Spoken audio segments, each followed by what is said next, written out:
কোনো কিছু বুঝতে পারতেছি না, কাছে কোনো কিছু বুঝতে পারতেছি না। আপনি প্রেম করে বিয়ে করছেন, সে মেয়েরা তার বাবা মা নিয়ে যায়, আবার নিয়ে এসে তাকে বিয়ে করছেন।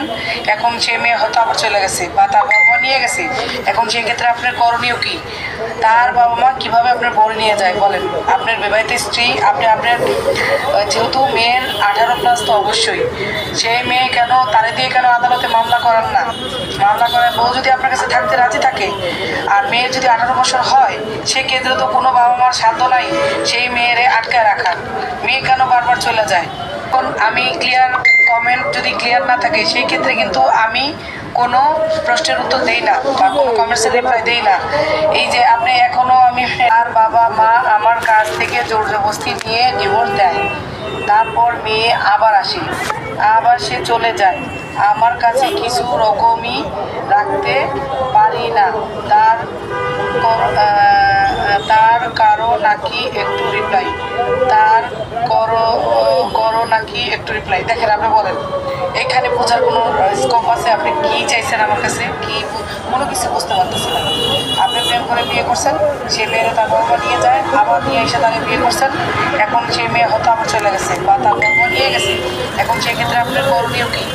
তার বাবা মা কীভাবে আপনার বউ নিয়ে যায় বলেন? আপনার বিবাহিত স্ত্রী, আপনার যেহেতু মেয়ের 18+ তো অবশ্যই, সেই মেয়ে কেন তারে দিয়ে কেন আদালতে মামলা করান না? মামলা করার বউ যদি আপনার কাছে থাকতে রাজি থাকে, আর মেয়ের যদি 18 বছর হয়, সেক্ষেত্রে তো কোনো বাবা মার সাধ্য নাই সেই মেয়েরে আটকায় রাখার। মেয়ে কেন বারবার চলে যায়? আপনি প্রশ্ন ক্লিয়ার করেন নাই। যদি আপনার ওয়াইফ আপনার কাছে বারবার আসতে চায় এবং তার বয়স যদি 18+ হয়, সেক্ষেত্রে আপনি তারে দিয়ে মামলা করে আপনি প্রোটেকশন নিতে পারেন, তাহলে তো আপনার বউ আর চলে যাবে না। আমি জানি না আপনি কি প্রশ্ন করছেন, দেখেন উত্তর মিলল কিনা। আমি যা বললাম তাতে আপনার উত্তর মিলছে কিনা আপনি দেখেন, তাহলে আমাকে জানান।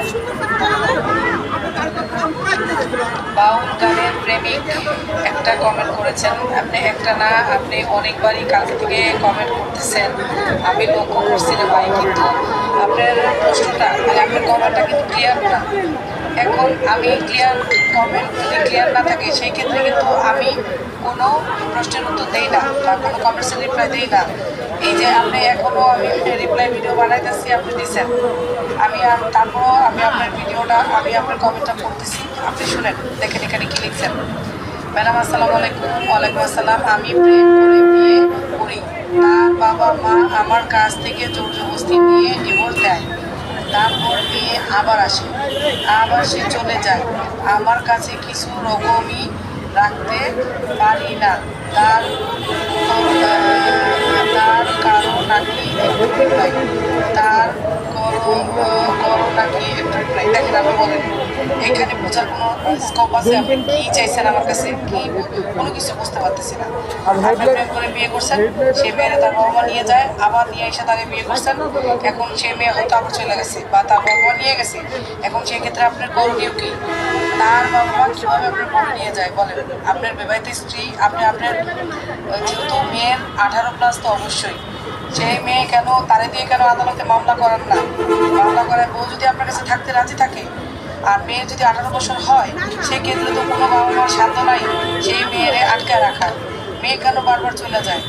আপনি প্রশ্ন ক্লিয়ার করেন নাই। যদি আপনার ওয়াইফ আপনার কাছে বারবার আসতে চায় এবং তার বয়স যদি 18+ হয়, সেক্ষেত্রে আপনি তারে দিয়ে মামলা করে আপনি প্রোটেকশন নিতে পারেন, তাহলে তো আপনার বউ আর চলে যাবে না। আমি জানি না আপনি কি প্রশ্ন করছেন, দেখেন উত্তর মিলল কিনা। আমি যা বললাম তাতে আপনার উত্তর মিলছে কিনা আপনি দেখেন, তাহলে আমাকে জানান। ধন্যবাদ।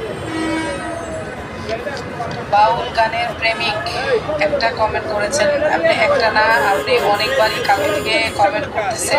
এখন আমি কমেন্ট যদি ক্লিয়ার না থাকে, সেই ক্ষেত্রে কিন্তু আমি কোনো প্রশ্নের উত্তর দেই না বা কোনো হিসেবে এই পাশের যে কম্পিউটার দোকানগুলো আছে, এখানে তার সমস্যার কথা বলে যে আমার এনআইডি কানেকশন করতে হবে, এরকম অভিযোগের তাদের সেবা নেওয়ার জন্য তাদের কাছে বলে এবং তারা তাদের কাছে একটা অ্যামাউন্ট দাবি করে, যেটা আমাদের অভিযোগের যে অভিযোগ আছে অভিযোগের সাথে দেখা দেয় সত্যতা নয় বলে ওনারাও মনে করছেন, আমরাও মনে করছি, কিন্তু এটা একটা তদন্ত করে দেখতে হবে। ডেফিনেটলি ভিতরে লোক আছে, ওইটা আমরা বললাম না। আমাদের সাথে যারা কাজ করে, সেটা হচ্ছে কমিশন সচিবালয়ের লোকও থাকে এবং আমাদের প্রকল্পের লোকও থাকে। কমিশন সচিবালয়ের লোকও থাকে এবং আমাদের প্রজেক্ট থেকে আমরা সাপোর্ট পাই, কারণ আপনারা জানেন এটা জায়গার টিম তো আমাদের সাপোর্ট না, তো আমরা ওখানকার জনগণ থেকে সাপোর্ট পাঠিয়েছি না, আমরা তো আমরা তো এড়াচ্ছি, আমরা বলছি ওদের কিছু একটা ব্যবস্থা নিতে। ঠিক আছে, যে দায়ী যতটুকু দায়ী তার যদি ব্যবস্থা না নেওয়া হয় তাহলে চলতে থাকবে। আমি একেবারেই সাদামাটা ভাষায় এরকম বলছি না, কারণ আমার ভিতরের লোক যদি জড়িত থাকে তাহলে তো এটা বলা সঠিক না।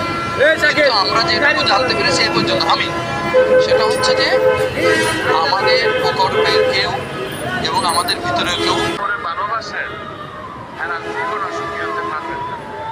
ঘরের মন থেকে সম্পূর্ণ ভালোবাসা যার করে দিয়ে লাইলো আর রাখবো দিন শেষে